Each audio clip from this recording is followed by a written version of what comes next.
The publisher came up with this really clunky subtitle. And I said, this is a terrible subtitle. Why are you doing this to me? And they said, because we're alerting your audience that this is the book for them. And I was offended at that. I said, this is a book everybody needs to read. And they're rolling their eyes like every author hasn't said that to them before. Most people very much overestimate, number one, how much an author earns, and number two, how many copies of books actually sell. They had published that year 3,000 different titles. Only 200 out of the 3,000 had even sold 2,000 copies. So writing books is not the path to financial success, but that doesn't mean you don't write them. Welcome to the Entrepreneur's Journey podcast, where we delve into the stories of successful entrepreneurs so you can discover what's possible. Today's guest is Tom Woods.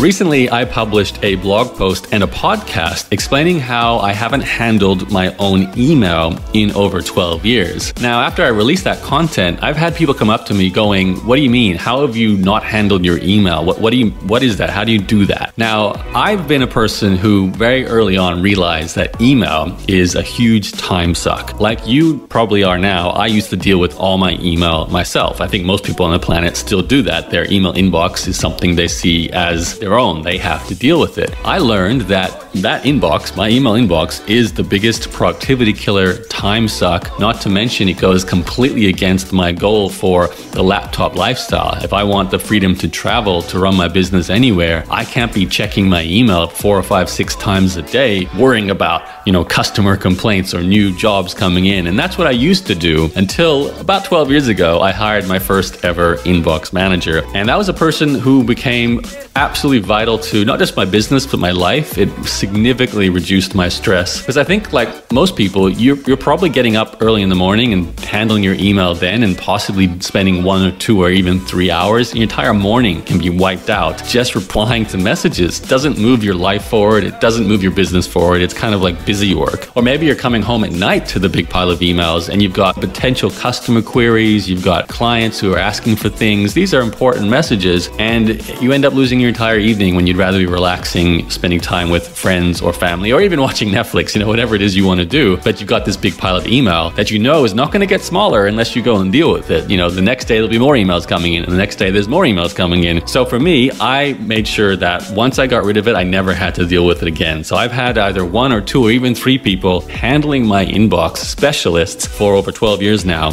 And I'm very excited to announce, as a special new sponsor of this podcast, I'd like to introduce you to inboxdone.com, which is a brand new service essentially offering what I'm talking about here, a dedicated email inbox manager that can become part of your team and really take over what is very likely the single biggest stress point, time suck, productivity killer in your business and your life, no matter what you're doing. So this person can do as much or as little as you like. They can potentially just come in and come up with some systems, some automatic replies, some templates, and they can just be there clearing your inbox, sorting things for you so you don't have to deal with it yourself. And you don't have that scattered feeling when you look at your email. Or email can be taken off your plate completely. So your dedicated inbox manager will deal with every message that comes into your inbox and also set up some really intelligent systems for doing things that maybe you don't do right now, or maybe you kind of do. For example, do you have some kind of process for following up with potential customers? So people who show interest in buying your products or services, maybe just email in a question. Do you have a intelligently designed process for chasing them up over a period of weeks with several emails? And are you doing that yourself right now?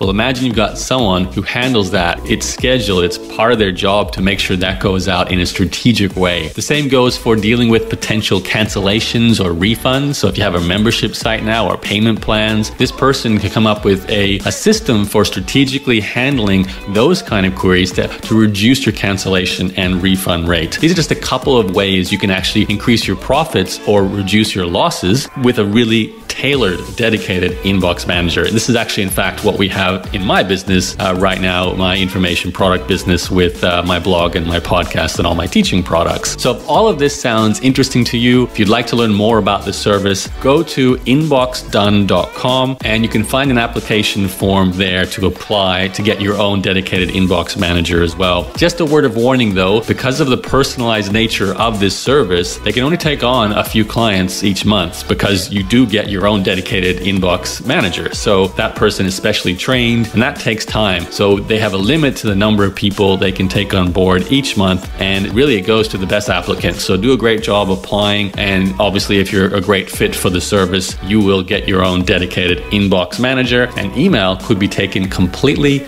out of your life, and you'll be able to experience what I've experienced for a long time now, that sense of freedom, relaxation, the idea that you don't have to stress about this anymore. You don't have to worry about those emails sitting in your inbox. Not only that, you don't have to worry about whether you're doing a good enough job replying to those emails, because you could be losing sales right now just because you're not chasing up in an intelligent way. So I encourage you to go check out inboxdone.com. I really recommend their services. Hi, this is Yaro, and thank you for joining me today on this episode. So my guest today is someone who connected with me a little unexpectedly, I have to say. This is not the typical story from my industry, the history of my podcast, or even how I've really met people, because this is a different industry, and I'll explain that in a moment. So a bit of background. My guest today got in touch. I appeared on his podcast, which, as I just mentioned, it's not the typical kind of podcast I've appeared on. I'm usually on internet marketing podcasts, business podcasts, and my guest today runs a very popular podcast in a different industry. And then my guest actually went on, surprising me actually, to become an affiliate for the launch of my coaching program, Blog Mastermind, and came away as the top affiliate, also surprising me. So there's lots of unique ways we've connected, and I've gone on to learn that my guest today also has quite an incredible online business, which I believe is based around his podcast, but we're going to find out exactly what that is. So rather than me sort of skirting around the topic, let me just introduce Tom Woods. Hello, Tom. Yaro, very glad to be here. So I've kind of given people the background of how we connected, but can you give us an introduction to, what you're known for, what you do, and what your business is today? If you were to have asked me in junior high or high school what I was going to wind up doing, wouldn't have been any of this, that's for sure. Because first of all, there's no way I could have conceived of it. There was no such thing as the internet or podcasting. So I wouldn't even be able to put into words what I was going to wind up doing. I sort of emerged on the scene through writing books. I'm a historian. I have a PhD from Columbia University, and I've written a variety of books on all nonfiction, on American history or sometimes economics. I wrote a book on the financial crisis of 2008. And over time, I found that the books had generated enough of an audience, two of them became New York Times bestsellers, that between that and writing articles online, making YouTube videos that people tended to share around, gradually I realized that in addition to doing public speaking, which is the obvious next step after you've written a book, it occurred to me that I could function more comfortably if I did a lot of my work online instead of having everything I do be public speaking and having to fly all over the place all the time. It was not really conducive to raising a family. I have 5 daughters now. So what I eventually started to do was I created a digital product, which I can get into detail on that later. I became an affiliate for products that I like or use or support, and I started a podcast. And the podcast, again, built on my previous audience that I had established as an author, as a speaker, as somebody who used all the free avenues available to me, Facebook, Twitter, YouTube, the usual suspects. I built that into a podcast audience. So that's why I could get away with calling my show The Tom Woods Show. Now, almost none of your listeners will know who Tom Woods is, so you might think that's not a good podcast name. But for me, it was, because it was a net where I was going to catch all the people who did know Tom Woods' name from all these other things, and they would know this is the thing now that you can listen to on a regular basis because I put it out 5 times a week. And that's become the pivot around which all of my work really revolves, because we can talk about how I monetize the podcast, but these days that's the main thing. If I were to drop everything else that I do and I did only the podcast, I would still be very comfortable. We should probably say what exactly your topic is, Tom. We've been hinting at it. What do you cover? Well, my podcast is a libertarian podcast. So a lot of times we'll do episodes from history. Like, for instance, this will be the centenary of the end of World War I. So we'll certainly have plenty to say about World War I and the end of World War I. So we do some history, we do some current events, we do some economics, but also we do some case studies, we do some interesting stories. We do, hey, look at this interesting inventor, or look at this person with a fascinating new idea, or look at this physician who has a cash-only practice, and he's able to cut his costs 80 to 90% for his patients. I mean, the sorts of things that you don't hear about a lot, but that really are interesting and fascinating examples of just how people are taking the reins in their own lives and doing extraordinary things. So that's by and large what I do. But it's not called, notice the podcast is not called the Libertarian News Hour. It's called The Tom Woods Show. So there is a part of it that kind of just revolves around what I happen to find interesting, which is how Yaro Starak managed to wend his way into my podcast, because I thought what you were doing in showing people how they can have the laptop lifestyle and blog and actually make it pay.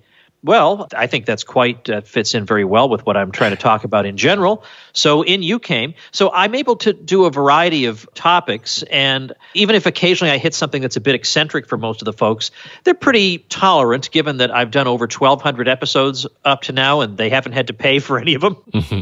Okay, so I want to dive into your history and how you, ironic, your history of how you got into history. But I do want to clarify, since at the moment, libertarianism seems to be like a hot topic. It's a phrase I see mentioned more frequently on Facebook, but it also sounds very much like it's rooted in the world of politics. It's a form of politics or a movement or even a party within politics. Can you just explain, I know your podcast specifically isn't, as you said, named that topic, but you do call it a libertarianism podcast. So what does that mean really today? Well, I will say that although some of us do have an interest in politics, it doesn't have to be political. In fact, a lot of my listeners are just completely frustrated with politics, but they are interested in the ideas. Is it possible for society more or less to order itself? In other words, can we imagine, in the same way that we can imagine the separation of church and state, can we imagine the separation of a lot of aspects of civil society from state, and for the same reason?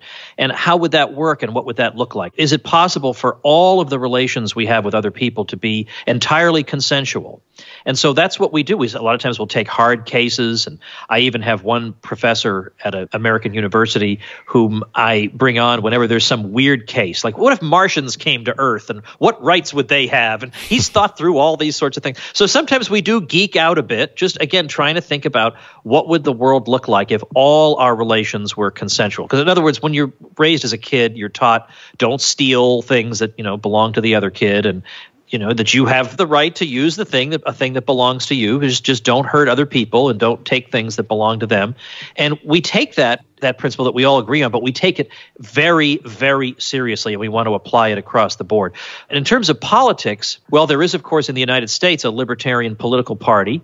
And there are people in, by and large, the Republican Party, a handful of whom will call themselves somewhat libertarian-leaning. So there's a political dimension to it, but a lot of times on my show, I would say 85 to 90% of the episodes really have nothing to do with this candidate or that candidate or politics. It's more, how can we get people to think in ways that are outside their comfort zone, ways that are original and fresh, uncharted waters, get them to think about what a voluntary society might look like. We're really focusing primarily on ideas most of the time. And that really is the best thing for me, because I don't necessarily want to have a lot of political candidates on my show, because half of them are just going to come on and say what they think I want them to say and try and get donations from my audience. And then if they turn around and stab them in the back, then I feel responsible. I don't really want to have to be in that position. Yeah, I understand. So if we go back in time to Tom Woods, prior to having 5 daughters, having an online business, and you said at the start you never saw yourself becoming what you do today. So if you're looking at your 18-year-old self about to choose a direction next, whether it's university studies or starting a business or getting a job, what were you planning for your future back then?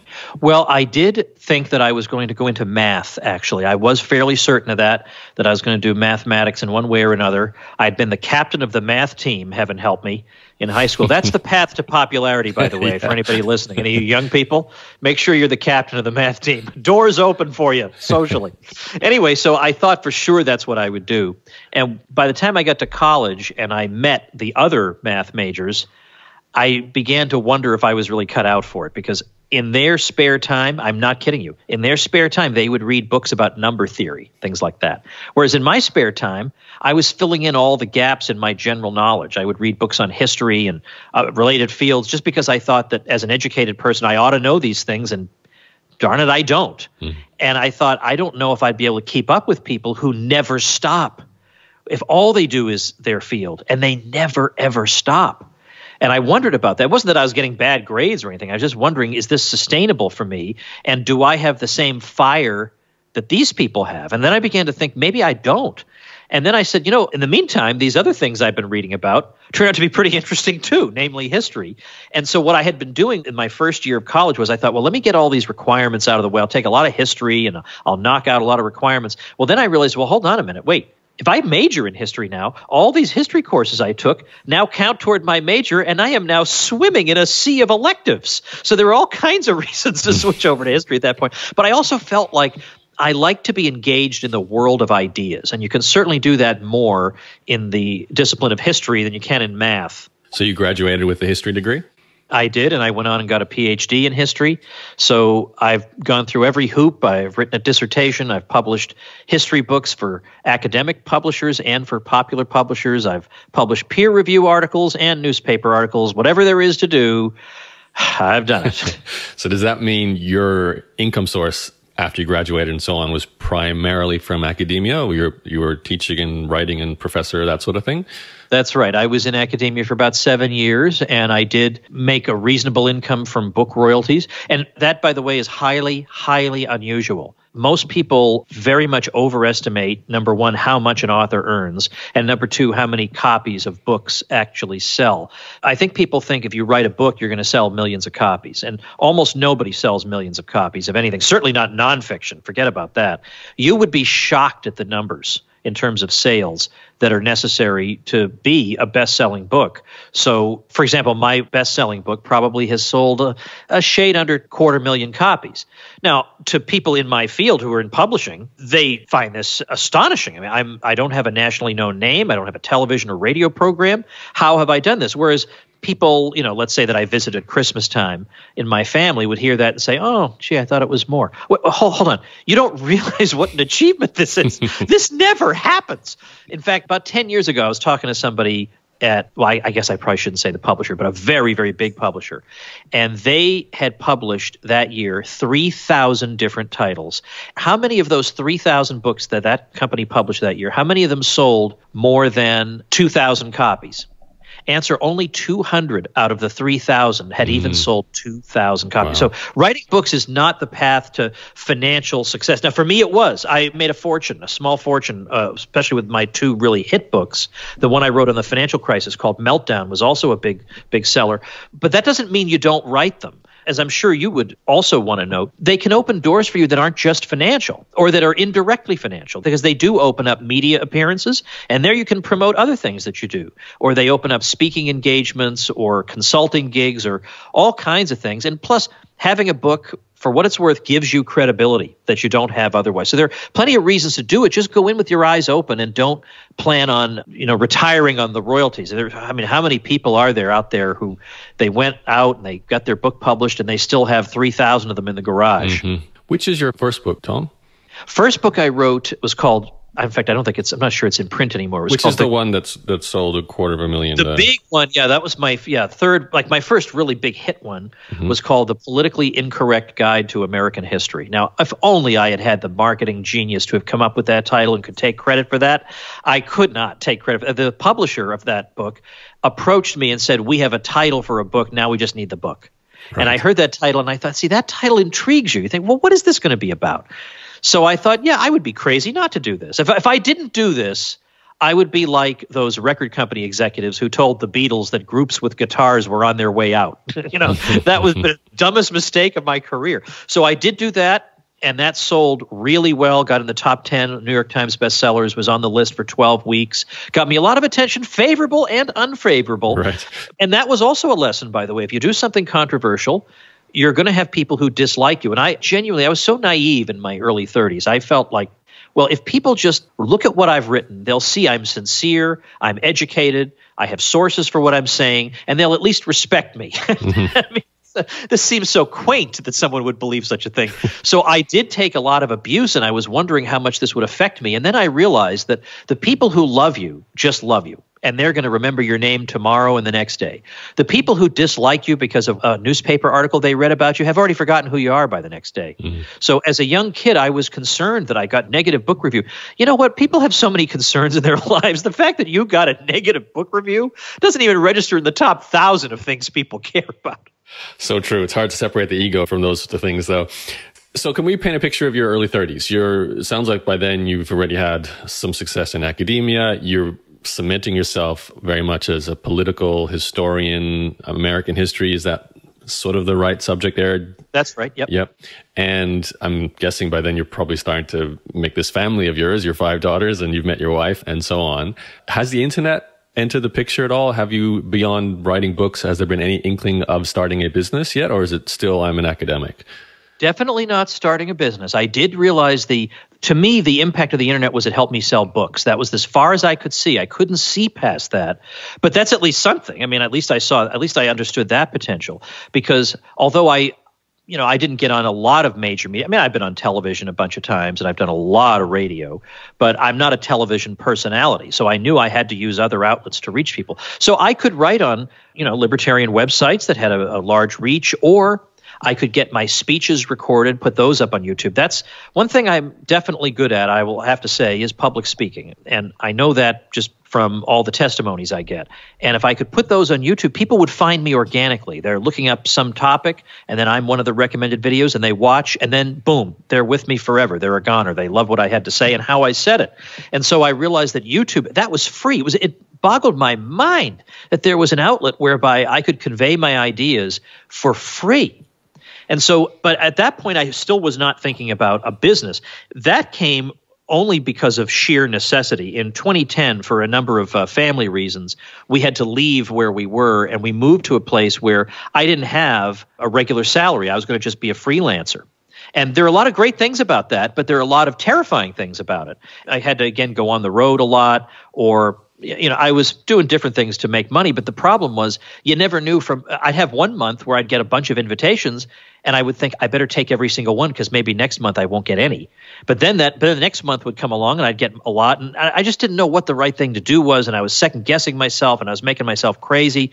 But even then, I didn't think about starting an online business. It was only when a friend of mine who is a genius marketer came up to me and said, "What are you doing to monetize the audience that you've built up for yourself? These are people who love what you're doing. They want more of what you're doing."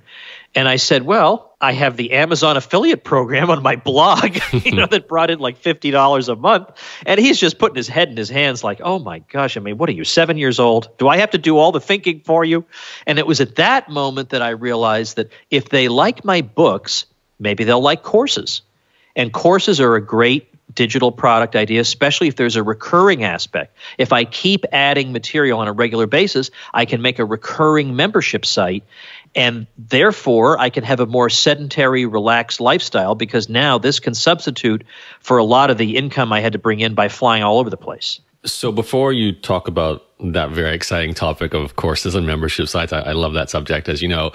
I am curious, it sounds like you did not enter entrepreneurship or even digital selling of courses and so on with a strong marketing background, yet you had tremendous success selling books comparatively to most authors.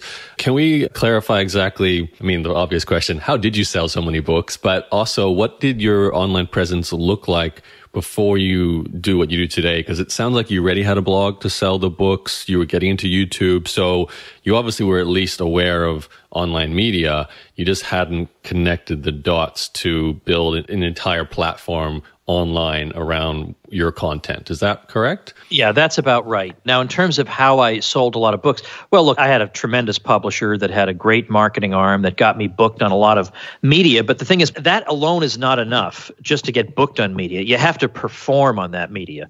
And I did really well, I have to say. And there was, I remember one of the first TV programs I did was on Fox News, and I got into an argument with the host, one of the two hosts.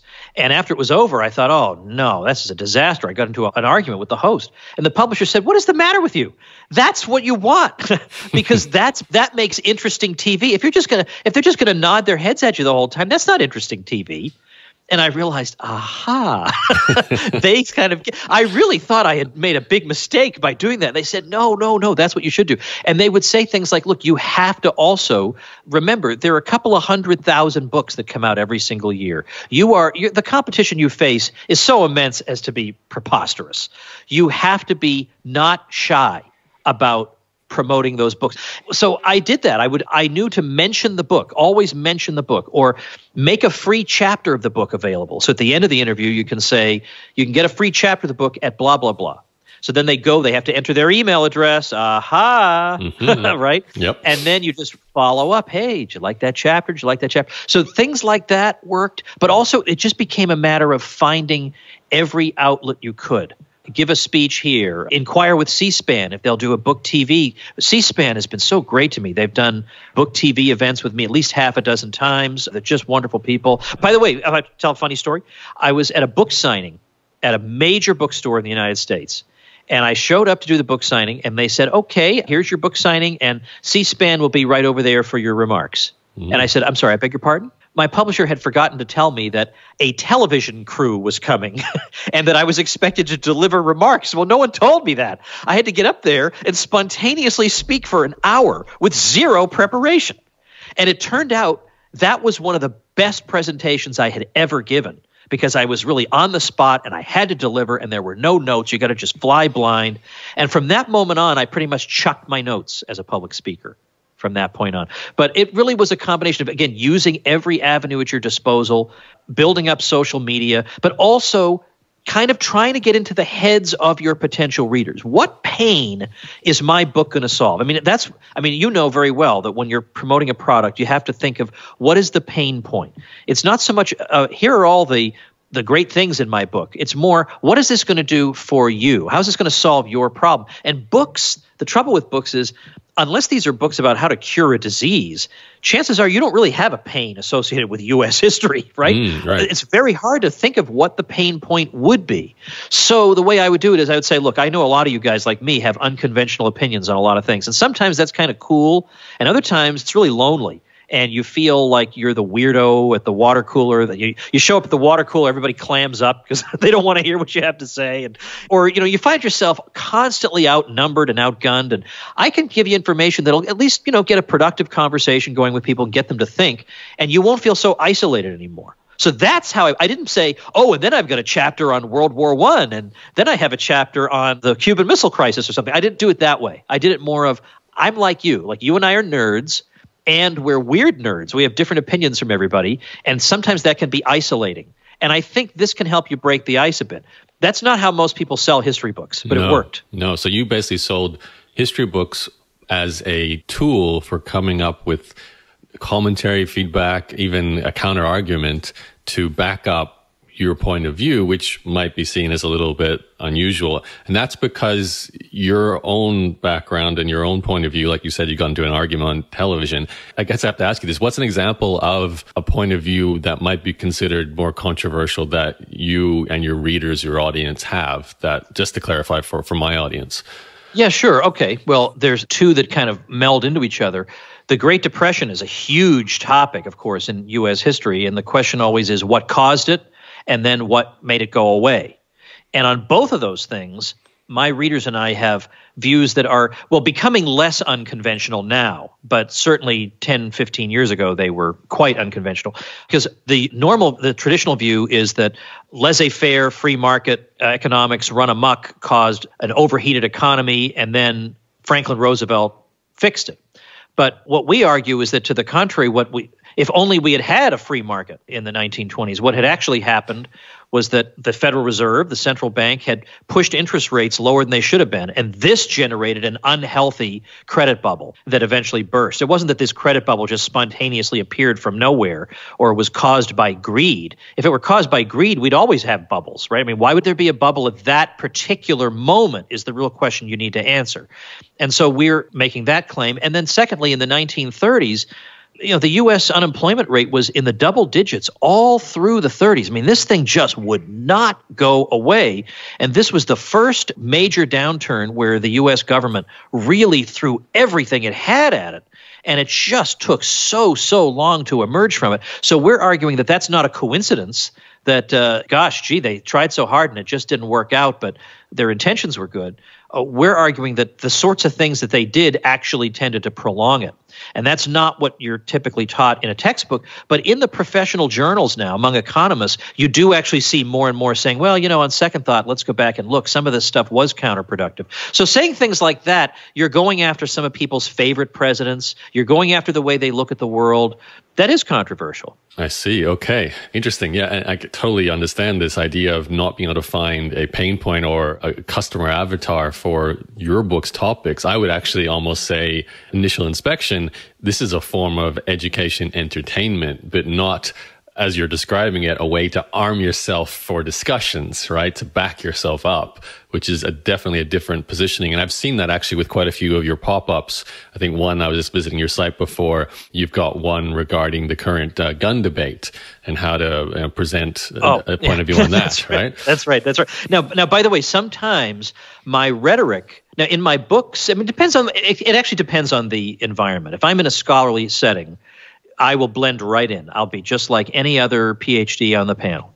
But if I'm talking to my natural constituency, I will be much more confrontational with my rhetoric because it's red meat. It gets their attention. They say, yep, this is my guy. So yeah, I could be quite provocative. But again, think about who your audience is. And let me teach another little lesson here. This has to do with a book that was very successful and a book that was not so successful. And they're only 1 year apart. I wrote a book with a friend of mine. He's got a law degree and a PhD in history.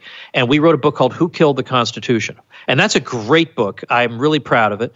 And the argument in it is to show that, look, it's not like it's just judges that you don't like that cause the problem. There are people who, among conservatives who are part of the problem, and there are people among left liberals who are part of the problem.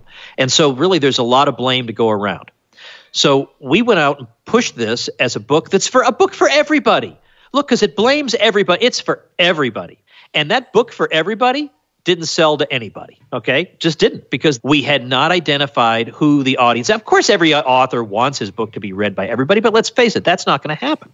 That will not happen. I mean, unless you're Oprah, you don't have that kind of reach and that kind of command over people's time. So the next year, I wrote a book on the financial crisis, and I thought that the standard narrative, of the financial crisis was just cartoonish. That, well, suddenly, and without asking why at this particular moment, people just became greedy, and then we had this crash. So I wanted to explain what was really going on. So I wrote this book. It was called Meltdown, did very well. The publisher came up with this really clunky subtitle about how this is a free market look at the stock market crash and all that. And I said, this is a terrible subtitle. Why are you doing this to me? And they said, because we're alerting your audience that this is the book for them. And I was offended at that. I said, this is a book everybody needs to read. And they're rolling their eyes like every author hasn't said that to them before. And they say, yeah, we know you want that. In practice, your people will read it. Maybe they'll lend it to their friends if that makes you feel any better, but your people will read it. Our job is to find your people and match them up with this book. And this subtitle accomplishes that. And now if they had been nasty, they could have said, now listen, you tried it your way last year with your book for everybody. You saw what happened with that. So that, I think, was a very helpful point about the need to pinpoint that audience. And don't feel apologetic about that you're not reaching the whole world or you're not tailoring your message for the whole world. Because if you try that, you won't reach anybody. Better to reach your audience than nobody at all. Okay, interesting. So, Tom, if we're going back onto your life story here, and in particular your entrepreneur story, the books, you clearly have honed your skills at marketing. You're getting an audience built. You're growing an email list already. You're growing a YouTube following. So when you reach this point where you're going, I'm going to sell courses, I'm going to try and create a stable, dependable income stream so I'm not reliant on speaking gigs or whatever freelance work you were doing at the time. What did you know and what did you not know about what it would take to make that work? Well, I knew, first of all, that I would need to bring other people on with me. I could have done it entirely on my own, but I wanted to have a variety of offerings. And yeah, I'm reasonably knowledgeable about a number of things, but I'm not an expert on everything. So I brought in people who were experts in other fields, in economics and in history and in philosophy, and even now in literature. And I said, let's do this as a joint venture, but it's going to be pitched. It's going to have my name on the product, and I'm going to do the marketing. I'm going to keep most of the money because that's the arrangement. But you guys are going to do very well. And indeed, they have. We're going on now the 6th year that libertyclassroom.com has been in existence 6.5 years almost now, and it does very, very well. Now, one thing I didn't know, and by the way, the actual sitting down and preparing all the courses and making the videos and all the recommended readings and everything, oh my goodness, was that a bear? Oh my gosh, would I not want to repeat that? But I just knew this had to work. This had to work. So, and it was a huge investment out of the gate. These are all academics I'm employing, and they can't spare months of their time for no immediate return. I can't just say, I'll give you some royalties. What if by some fluke there were no royalties? So I had to pay them up front, and then I pay them a percentage after that. So it was a lot of, it was probably 50 grand out of my own pocket to start with, which is not a lot of money to some people. But at that time, I was still just an academic, basically, a freelancing academic, which is even worse. So that was a lot of money to me. So I knew I would need to do that. But what I didn't know also early on, though, was the need for let's say a mid to high ticket offering, and that is really where the money is made. I had a one-size-fits-all membership, and that was it. I had no sales funnel. I had nothing beyond that. And I could have had a sales funnel. I could have said the upsell could be transcript booklets for all the courses. You can just read them and have, there are a lot of ways I could have upsold that. And by the way, I am totally pro upsell. There's nothing wrong with upsells. If you don't like them, don't buy them. But they what was can the if price, sorry, Tom, of that membership? The price was $99 a year initially. And so it sounds like you built it all. You hired some of your academic friends to create additional materials for it. It sounds like you had, I'm guessing, tech people helping you create the membership area, uploading your videos, getting the payment gateway, all that technical stuff done. Was the plan, before we talk about the mid-range products, was the plan just send an email to my email list and say, hey guys, I've got this new training membership area. Do you want to join? Was that your kind of strategy? It was. Now, when I say that, by that point, I had kind of a small list, because even those free chapters, the list was being built by my publisher rather than me, unfortunately, but at least they were following up, and at least it was something. So I didn't have as big a list as I have now. But yeah, I knew I would use that. I would primarily use my Facebook following, because Facebook ads have actually worked very, very well for me. So I would use that. Friends could help promote it. All my faculty could promote it. And so it did very well when we first out of the gate. It was doing crazy well. And then plus we also we once a month we would do a live session where we would be on the screen live with you, because the rest of the courses are on demand, but we would come on and take questions in real time. And it was a really great product. But eventually I have 3 membership levels now. And each level gets subsequent level gets you more benefits.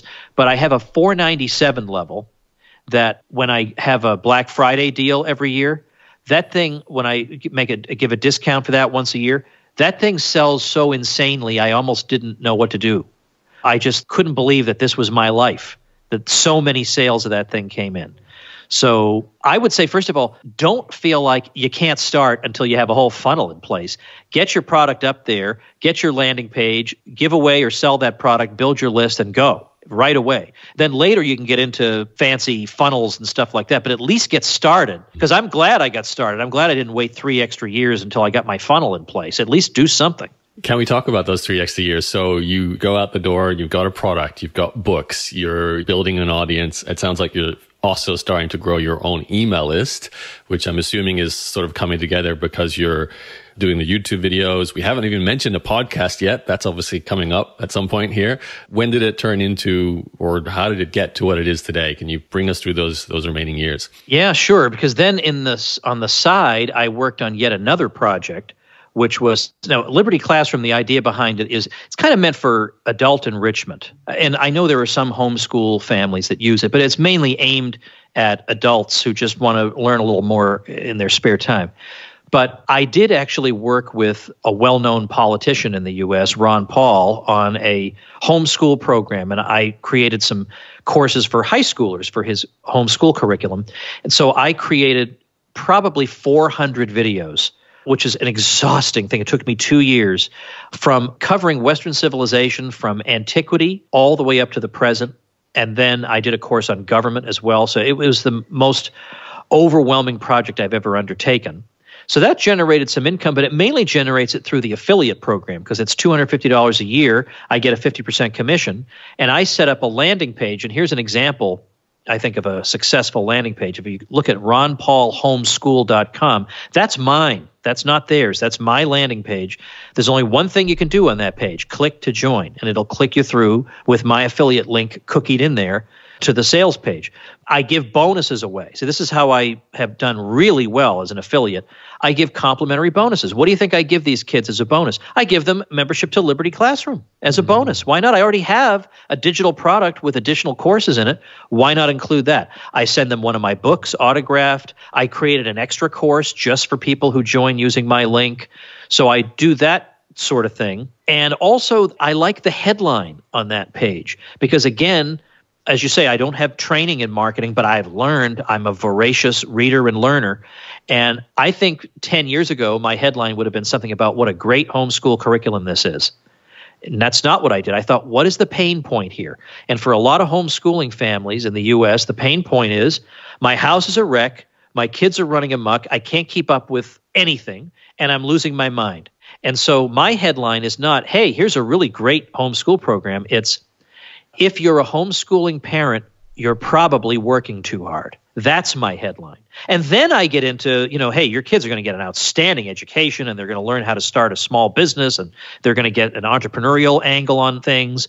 Well, that's all in there.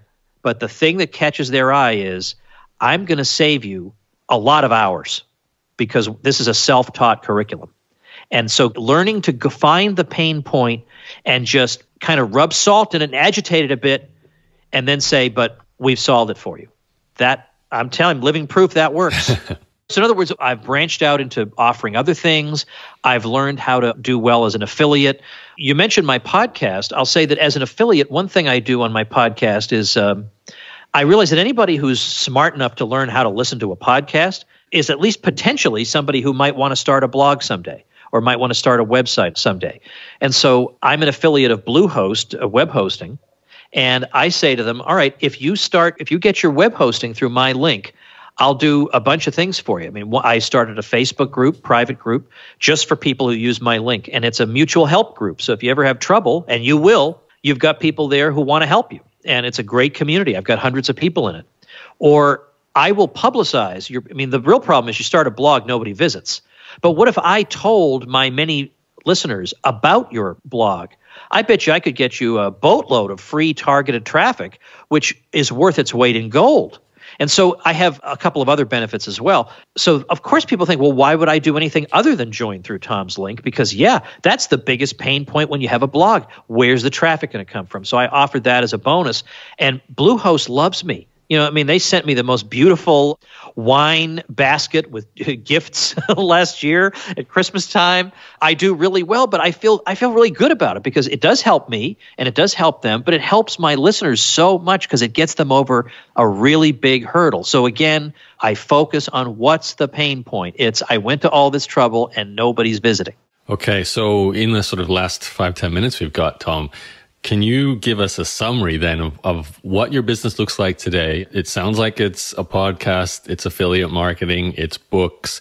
I'm sure you're still doing a bit of speaking, other channels like social media, Facebook, YouTube. And you mentioned off air earlier that you've just hit the 7-figure mark. So this has turned into a fairly big business as well. One thing we haven't really talked about here, and if you could answer, I guess, all in the one answer, how are you getting traffic? What is the most successful traffic source for you? I thought it was your podcast, but it sounds like there's a lot going on here. So maybe give us an overview of how your business works today and how big is your team? I've only ever heard of Tom Woods so far. Is there a team behind you as well? All right. Boy, these are juicy. All right. The podcast really is where everything else kind of comes from. So I build my list and to the list, a lot of times I'll promote the show or I'll promote different things that I'm working on. But then the show promotes the email list. It's one of these things where everything is working together synergistically. The podcast, I do have some sponsors, but the sponsors are like earning me money that, in case my kids need an emergency surgery or something, at least I'll have that. It's not like if that were to go away, I would be destitute. It's not. I do not ever want to be in that position vis-a-vis sponsors. So I've got that. I do a once a week podcast that it would take too long to get into, but in that podcast, we actually do an annual cruise with our listeners. Wow. And that actually does quite well too. You don't really need that many people on a cruise. I mean, last year we had probably about 125 people, and that was profitable for us, quite profitable, but also just a wonderful time for everybody. I mean, everybody enjoyed it. So there are a lot of different ways that I'm figuring out how to make this work. But the podcast is the key thing. Now, in terms of traffic, yeah, the podcast drives traffic to a lot of what I do. But then the question becomes, how do you drive traffic to the podcast in the first place? And to some extent, you can do that by leveraging the audience of your guests, because your guests promote the episode. Some of their listeners listen in, some of them become permanent listeners, and that's true. I have a lot of guests who don't really have an audience to speak of, so that doesn't always work. But you just have to be constantly on the ball. I mean, I'm promoting free ebooks all the time on current topics of controversy, and the ebooks get people on the email list, and the email list alerts them about the podcast. So these days, if I'm on a show, I don't necessarily say, oh, go to tomwoods.com, because they'll get lost. There are a million links there. Who knows what that. Maybe they'll listen to an episode, never come back. The real thing is I want to get them on my list. And even if, only a small percentage opt in, well, the fact that they opted in means they're a good lead to have. And then I'll let them know about the podcast. So that's generally how I've been doing it. Now, in terms of a team, I do have a team. Well, for one thing, I've been using your service, your Inbox Done service for my email, which helps me manage email. I have a full-time assistant who books people for the show, does customer service stuff for my products, and helps negotiate speaking engagements and things like that. I don't want to I don't want to nickel and dime people on money I don't want to do that. Let him do that.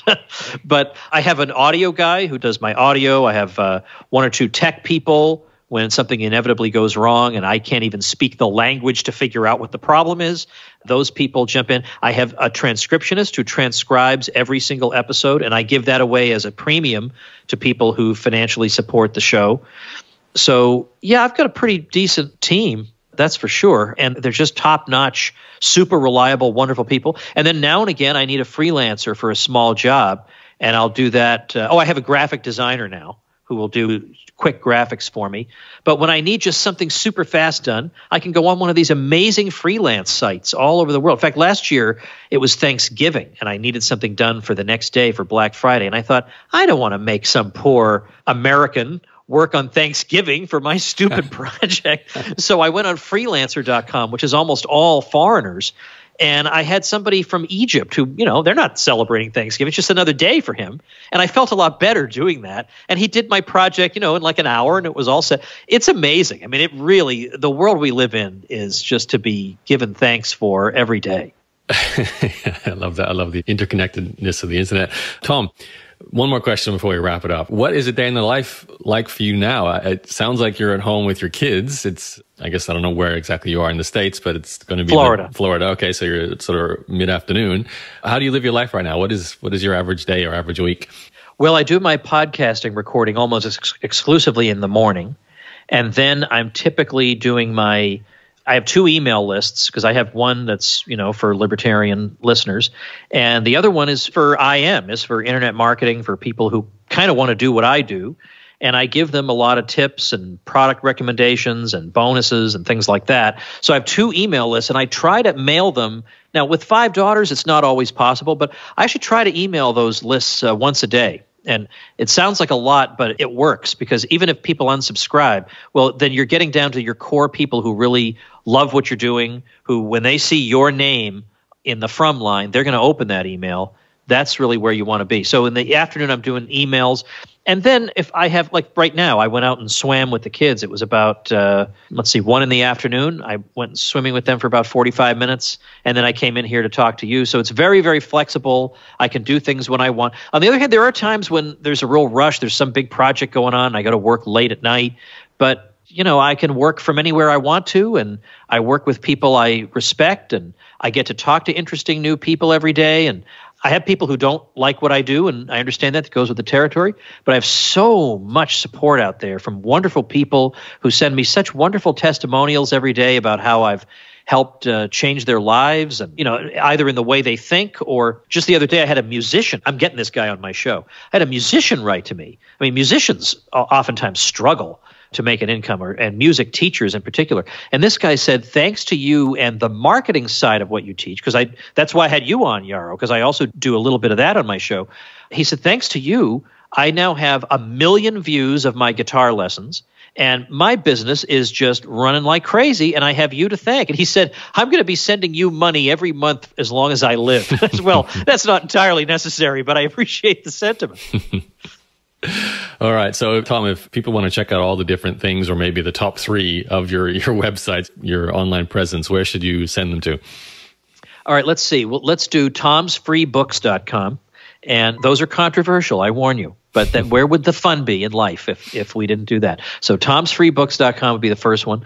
libertyclassroom.com would be the second one. And I guess I would say, oh gosh, I'm going to kick myself after this one that I did the wrong thing. What would this? Let's see. I already said ronpaulhomeschool.com. So let's say the third one would be, yeah, let's just do that just to make it easy. ronpaulhomeschool.com. Because even if you're not interested in homeschooling, I think that's a great example for people who are listening, who are marketers. That's a great example of a well laid out, attractive, and effective long form landing page. I use in fact, it's an Australian company. I know that I don't know, are you from Australia? Yes. You're not there now? Yes. But yeah, there's an Australian company called Studio One Design that I've used for so much of my stuff. And they laid out that landing page for me, and it is such a beauty. So it's interesting just as an example, and I can tell you from experience that landing page converts. So maybe it'll help somebody. And of course, you happen to have tomwoods.com as well. How did I not mention tomwoods.com? Well, actually, tomsfreebooks.com redirects to a page on tomwoods.com. Right. So that would have gotten them there one way or the other. Yes, but that See, is I'm still not perfect. I still need to be coached now and again. Well, I can say it's impressive that you know, there's probably a few other Tom Woods in the world. So congrats on getting your domain name as well. So. It cost me, but I got it. Okay, awesome, Tom. Any last words before we wrap up the show? Well, just my last words actually would be to say thanks to you for the stuff that I've learned from you. I mean, I read Blog Profit's Blueprint, well, I guess probably in early 2016. And that was helpful to me too. It got me out of some mindsets that had been wrong for me, like about what works with a blog and what should you be aiming for in terms of where your income should come from. Because I too at one point thought, well, you just get a lot of traffic and you just paste a lot of ads on your site and you just hope for the best. And that's really not the long term. I mean, unless you're going to get 300 million visits a day, that's really not the avenue to take. And so it really helped get me on the right path. So I'll just say I would just end with a thanks to you. Oh, I appreciate that, Tom. That's a nice way to end. And thank you for coming on my show. I'm so glad we get a hold of you and hear your background story. I love the fact that you've kind of taken a topic that I haven't heard of much, all the way to the point of having a full-blown information publishing, teaching business, plus a cruise, just to make it a little more interesting. And that, I think, should give people hope, those who are listening in, who are thinking, well, I can only make money by teaching how to make money, or something like that, where you've done it sort of combining history and politics. And I know as a coach, people have come up to me and asked, I love this subject about history and how do I make money from it on the internet? And I've always gone, well, I'm actually not sure. That is a tough one to monetize. So I'm just quite grateful to see your example in this space. You're an academic who's leveraged your knowledge using the internet, using what my world is all about, information marketing, to build a 7-figure business. So congratulations, and thank you for coming on the show. My pleasure. Thanks for having me. Hey, this is Yaro. I hope you enjoyed this episode of the Entrepreneur's Journey podcast. Now, if you're interested in following in my footsteps and becoming a podcaster, and in particular, you're focusing on conducting interviews with interesting and smart people, then I have the perfect program for you. It's called Power Podcasting, and it's a short course I put together to essentially teach you how to conduct effective storytelling interviews and get all the amazing details out of your guest so you can create very powerful podcasts just like the one you listen to. It doesn't really matter what topic you're covering or what type of guest you're inviting onto your show. My Power Podcasting course will teach you how to conduct the interview, what kind of questions to ask, and also how to use that podcast to ultimately grow your business, which means getting new followers, building an audience, and even using it to sell your products and services, and also to create audio products. So you could, in fact, fact, sell your podcast, make money directly from audio content you create. To learn how to do this, you can sign up for my short course at power-podcasting.com. That's power-podcasting.com, and I can't wait to see you inside that program. Here's a sneak peek for the next episode. The more you try and do, the less you get. The less you try and do, the more you get, because you do one or two things really, really well. I wasn't keeping things simple. I wasn't getting leverage because I was trying to do it all myself. I did the hiring of the staff. I did the organizing of the staff, the paying of the staff. I did the marketing to find the customers. I was wearing all the hats. And it wasn't until I really started to understand the importance of getting people on board that I started to actually finally get the freedom I was looking for. Thanks for listening to the Entrepreneur's Journey podcast, the original entrepreneur interview podcast established in 2005. For more episodes, head over to ejpodcast.com. See you next time.